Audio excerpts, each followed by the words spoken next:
Bismillahirrahmanirrahim. Assalamualaikum warahmatullahi wabarakatuh. Waalaikumsalam warahmatullahi wabarakatuh. Alhamdulillahirabbil alamin. Wassalatu wassalamu ala asyrafil anbiya'i wal mursalin wa ala alihi wa sahbihi ajma'in. Amma ba'd. Asyhadu an la ilaha illallah wahdahu la syarika lah wa asyhadu anna Muhammadan abduhu wa rasuluhu la nabiyya ba'dahu. Rabbi ishrah li sadri wa yassir li amri wa hlul 'uqdatam min lisani yafqahu qawli. Amma ba'd. Alhamdulillah, pada kesempatan yang mulia ini, di sore hari ini menjelang berbuka puasa, kita masih diberikan kesempatan oleh Allah Subhanahu wa Ta'ala. Dari sekian banyaknya nikmat yang diberikan, salah satunya nikmat kesempatan itu pula yang menjadi hal yang utama, sehingga kita masih berkesempatan hadir di masjid ini dalam rangka thalabul ilmi sebagai salah satu kewajiban kita sebagai seorang muslim. Tak lupa sholawat serta salam kepada junjungan kita baginda Muhammad sallallahu alaihi wasallam, manusia yang mulia yang diciptakan oleh Allah Subhanahu wa Ta'ala, tidak lain untuk dijadikan sebagai suri tauladan bagi umat manusia. Khususnya kita yang hadir di tempat ini, hadirnya kita pun juga merupakan contoh dan bukti dari apa yang telah dilakukan oleh beliau. Sehingga langkah-langkah kita sampai detik ini, perilaku kita sampai detik ini berharap agar sesuai dengan apa yang beliau tunjukkan, agar mudah-mudahan kita kelak mendapatkan syafaat dari Rasulullah Shallallahu Alaihi Wasallam. Di kesempatan pada sore hari ini, insya Allah kita akan membahas permasalahan yang unik dan menarik yang biasa didawangkan oleh orang-orang. Apa itu berkaitan dengan takdir atau pilihan? Berkaitan dengan takdir atau pilihan. Sebelum kita masuk ke penjelasan tentang takdir itu apa, pilihan itu apa, saya mau bertanya dulu sebentar. Bertanya dulu. Kalau ada orang kecelakaan motor, itu takdir atau pilihan? Takdir. Kalau kamu dilahirkan sebagai laki-laki, itu takdir atau pilihan? Takdir. Kalau ada orang sekolah di jurusan otomotif, itu takdir atau pilihan? Pilihan. Ya, ini harus dilihat dulu. Kalau hari ini hujan, tiba-tiba berhenti, kira-kira itu takdir atau pilihan? Adanya kita hari ini di sini, itu takdir atau pilihan? Pilihan. Ini kayaknya nggak tahu pemahaman. Ada takdir atau pilihan. Nah, permasalahannya, kenapa kita mau bahas ini? Karena banyak orang yang keliru tentang pemahaman takdir dan pilihan. Tahu, Ustaz, saya tahu tentang itu pilihan, ini takdir. Rezeki itu adalah takdir kita, ya. Mau banyak atau sedikitnya itu pilihan, saya tahu. Saya mau nikah, Ustaz, cantik itu pilihan, ya kan? Masalahnya menikah itu ya takdir, dapatnya orang itu ya takdir. Dapat istri yang soleha, cantik, kaya, ya kan? Sempurna akhlaknya, itu takdir itu, ya. Kamu bisa dapat itu. Saya tahu, Ustaz, tapi banyak di antara kita karena sudah memahaminya pun juga masih keliru dalam mengaplikasikannya di kehidupan. Ya. Teman-teman yang dirahmati Allah Subhanahu wa Ta'ala, pentingnya memahami ini. Kenapa? Karena kita akan masuk dalam kondisi yang namanya hisab. Kondisi yang namanya dipertanggungjawabkan. Berkaitan dengan takdir. Takdir itu, ya, takdir itu dalam Al-Qur'an itu dibagi. Bahkan dalam rukun iman kita, takdir itu masuk ke dalam rukun iman yang ke berapa? Ke-6. Qada dan qadar. Takdir itu dibagi dua. Ada qada, ada qadar. Apa itu qada? Qada itu sesuatu yang telah ditetapkan oleh Allah Subhanahu wa Ta'ala. Bersifat umum dia. Dan qadar apa qadar? Qadar itu dari kata kadar. Dia memiliki kadar ketentuan. Ya, kadar ketentuan yang diberikan oleh Allah Subhanahu wa Ta'ala. Masih bingung, Ustaz, kayak apa ya qada dan qadar itu? Ada disebut dengan ketetapan, ada yang disebut dengan ketentuan. Api, ya, ini ya. Kalau disebut dengan ketentuan, maka sesuatu itu telah ditentukan oleh Allah Subhanahu wa Ta'ala. Bagaimanapun bentuknya, zatnya sudah dijelaskan oleh Allah. Kemudian ada takarannya, ada qadarnya. Ada qadarnya. Pertanyaan kembali ke pertanyaan yang sebelumnya. Oke. Kalaulah api itu panas. Api panas gak? Panas ya? Panas ya. Api itu panas ya? Panas. Panasnya api itu qada atau qadar? Qada. Qada atau qadar? Koda. Kode. Koda ya, koda. Api itu bisa membakar dengan suhu 100 itu koda atau koda? Kadarnya. Air. Air itu ini harus jelas dulu biar nanti nggak salah.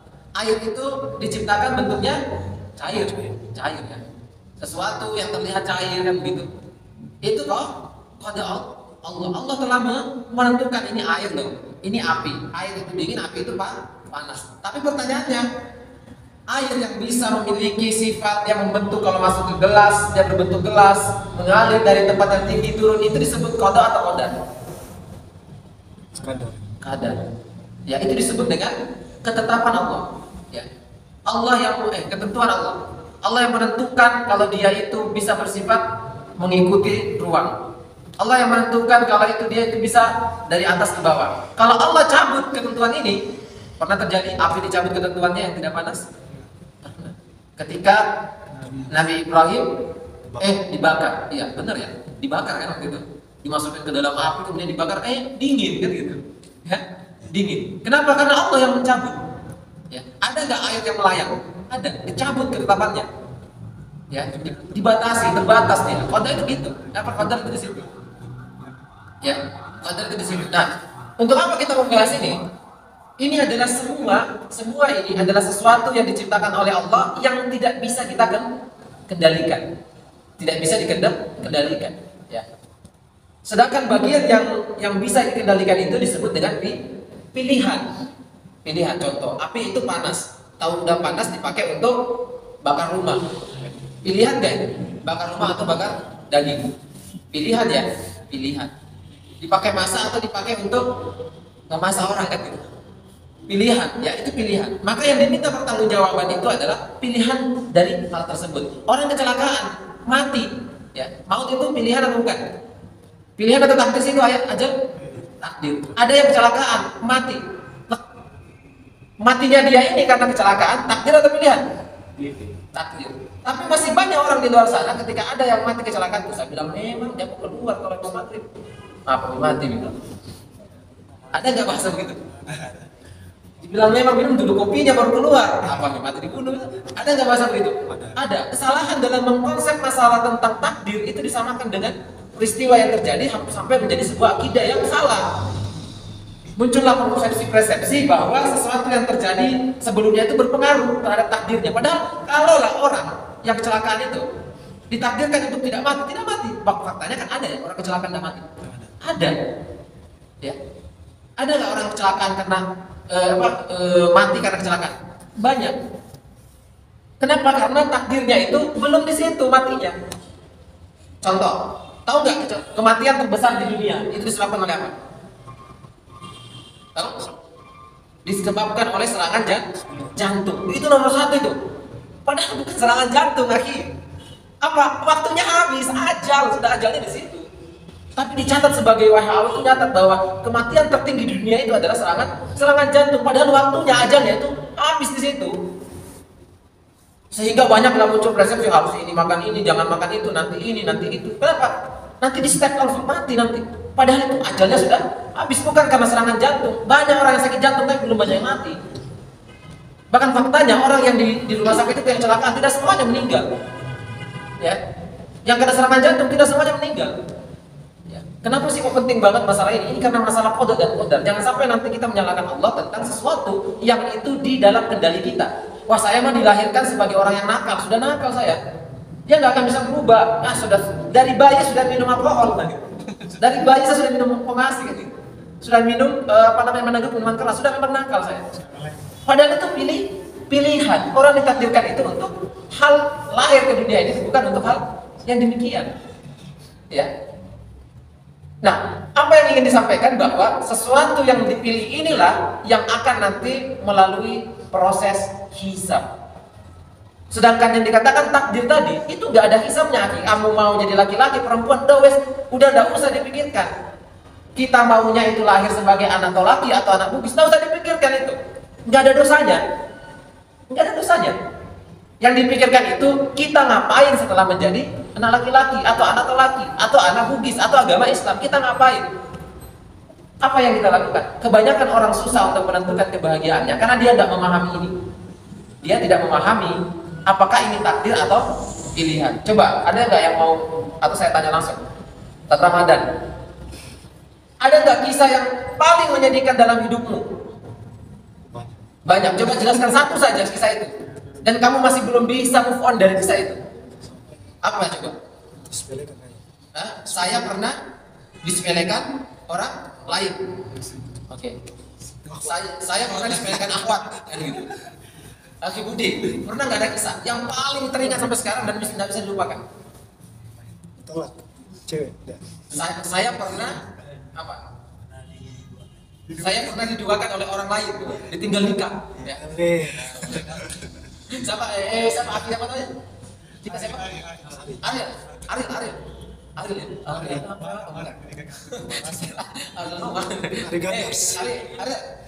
Pernahkah kamu ketemu sesuatu masalah dulu yang bunyinya begini? Saya pernah dan tidak pernah kita lupakan itu. Pernah? Ya sampai sekarang itu masih kita kebayang-bayang. Cobanya itu hari. Pernah kan? Sampai masih sakit hati kita sama hal itu. Sampai kita masih benci ke orang. Pernah kan? Ada kisah yang ini. Ada kisah yang sedih dulunya.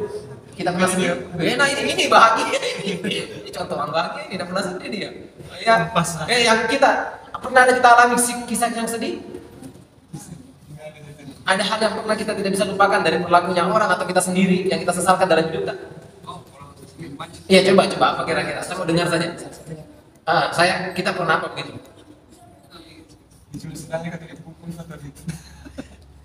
Yang sampai sekarang kita masih belum bahagia karena hal itu.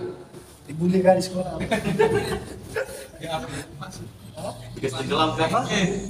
Privasi. Tidak, saya itu kita tuh pengen untuk meluruskan persepsi teman-teman tentang kita itu move on apa tidak, atau pindah dari masalah itu apa tidak dengan memahami pilihan atau takdir. Oke lah, sekarang saya mau bedah satu-satu. Saya pernah dicampakkan, disepelekan sama orang lain. Ini benar nggak sedihnya? Sedihnya ini benar apa tidak? Saya pernah disepelekan. Di ini bagian yang kita bisa kuasai atau tidak? Ini pilihan atau tidak? Takdir kan? Dicampakkan orang lain, itu takdir atau pilihan? Takdir. Tapi dia sibuk dan sedih di halaman yang dia tidak bisa pilih, alias takdir tadi. Jangan pernah menjebak diri kita untuk sibuk di halaman takdir tadi. Kenapa? Kita nggak dapat pahala di situ. Justru kalau kita sedih, malah dapat dosa. Saya pernah diduakan oleh orang lain. Pilihan, kamu bisa nggak tidak menduakan? Kecuali kamu bilang, saya pernah menduakan dia, saya nyesel. Ini pilihan, karena kamu yang melakukan menduakan. Tapi kalau kamu mengatakan bahwa saya pernah diduakan oleh dia, maka salah caranya kalau kamu itu menyesal akan hal itu. Kenapa? Karena itu bagian dari takdir. Maka takdir itu, takdir itu pasti sesuatu yang diawali dengan huruf D. Segala sesuatu yang diawali huruf D, nggak usah dipikirin. Saya pernah dihina Ustaz, sakit hati saya Ustaz. Ya kan orang lain yang hina, kan tidak ada dosanya ke kamu. Tinggal kamu mau terima sabar atau melawan. Kalau sabar dapat pahala, kalau melawan kamu dapat dosa. Kan itu. Kenapa? Karena kamu melawan, mensikapi, ya kan? Nah kalau sesuatu yang berawalan dengan huruf D, itu takdir. Udah, nggak usah dipikirin. Tapi kalau sesuatu yang berawalan dengan huruf B, maka ini yang harus difokuskan. Berapa banyak orang yang fokus kepada hal yang dikatakan takdir, sehingga dia itu pusing menentukan kebahagiaannya. Cita-citanya ada nggak di sini? Punya cita-cita? Ada? Apa cita-citanya antum? Ingin jadi pengusaha? Ingin jadi pengusaha? Antum berapa dan? Sudah mau menikah, itu cita-cita. Cita-cita itu adalah sesuatu yang di ujung, yang akan diusahakan semua sampai itu tercapai. Banyak orang yang sudah menikah, pasti ada cita-cita baru lagi. Ada yang sudah punya jadi pengusaha, itu belum bahagia. Kamu ingin jadi pengusaha agar kamu bahagia atau ya sudah ingin bahagia? Benar nggak cita-citanya? Benar nggak ini? Ini harus dijelaskan. Kenapa? Karena ini kaitannya dengan antum nanti bergerak ke depan. Pilihan di depan itu Jadi ini quotes-nya lah, ini kuncinya. Siapa saja yang menggantungkan hidupnya dengan alat, maka pasti menyesal. Pasti menyesal. Siapa saja yang menggantungkan hidupnya dengan alat, itu pasti menyesal. Saya pengen jadi pengusaha, pas dia sudah jadi pengusaha, cari kebahagiaan. Kok nggak bahagia?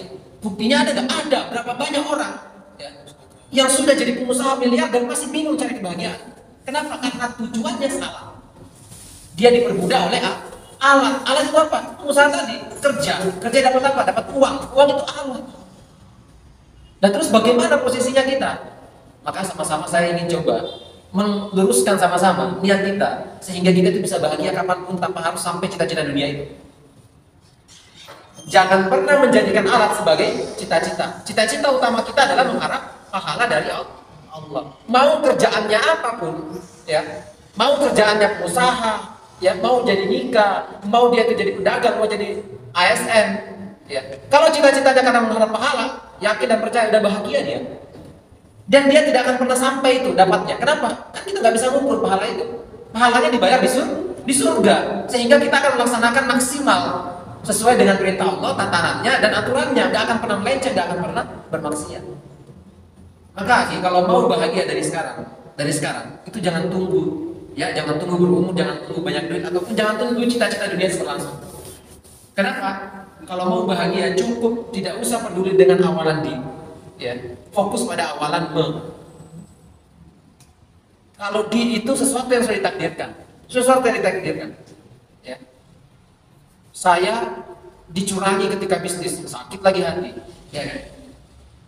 Sakitnya kita itu karena dicurangi itu tidak dihisap oleh Allah ke kita. Kenapa kamu dicurangi oleh dia? Enggak akan.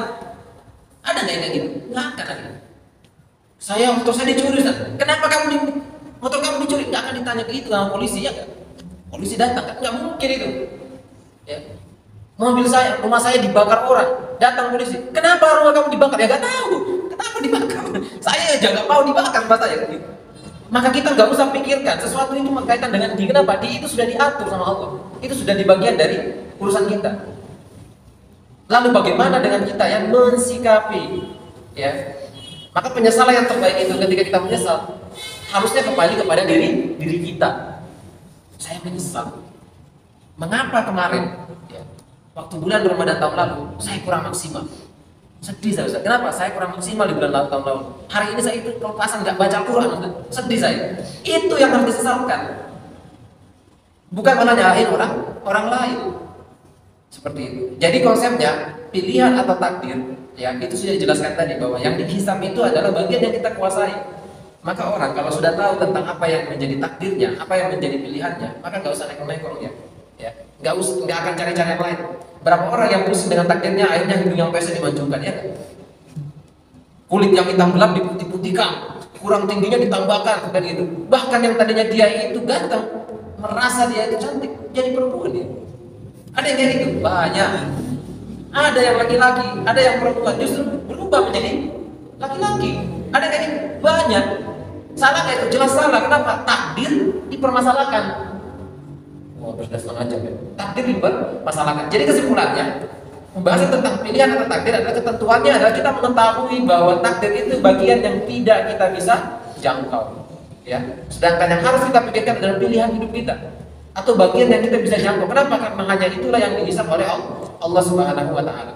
Antum lahir sebagai laki-laki itu gak akan dihisab sama Allah. Antum lahir di agama Kristen ataupun agama Hindu ataupun Islam itu gak akan dihisab oleh Allah Subhanahu wa taala. Tapi mensikapi kondisi itu itulah yang akan dihisab. Ya. Antum mau menikah atau belum menikah itu gak akan dihisab oleh Allah Subhanahu wa taala. Ya. Tapi mensikapi pernyataan nikah itu yang akan dihisab oleh Allah. Antum punya anak 4 atau enggak itu gak akan jadi dihisab sama Allah. Pertanyaannya kamu mendidiknya bagaimana? Mensikapi itu bagaimana? Itu yang akan ditanyakan oleh Allah Subhanahu wa taala. Antum mau kaya ataupun miskin itu bukan sesuatu yang menjadi aib di mata Allah Subhanahu wa taala, tapi itu merupakan hal yang sudah ditakdirkan, ya. Tapi mensikapi kekayaan kita atau kemiskinan kita itu, ya, kemelaratan kita itu, itulah yang akan dihisab oleh Allah Subhanahu wa taala. Mungkin itu yang bisa disampaikan, ya, lebih dan kurangnya mohon dimaafkan. Kalau ada tanya jawab, ya? Tidak ada di sana. Ada yang mau ditanyakan kan? Tidak ada. Ada yang mau ditanyakan? Alhamdulillah. Mudah-mudahan bermanfaat ya. Jadi apa yang disampaikan tadi berkaitan dengan pilihan atau takdir. Takdir sudah jelas ya. Kalau kurang jelas nanti kita bisa sharing di pertemuan berikutnya, dan pilihan itu seperti apa sudah jelas. Insyaallah kemarin ini banyak orang di sini, hampir 20-an. Sekarang tadi ini Masya Allah masih ada juga. Jadi mudah-mudahan kedepannya masih terus bertambah sebagai proses thalabul ilmi kita di bulan suci Ramadan ini. Baik, akhirul kalam, cuma itu yang bisa sampaikan. Segala kekurangan mohon dimaafkan. Assalamualaikum warahmatullahi wabarakatuh.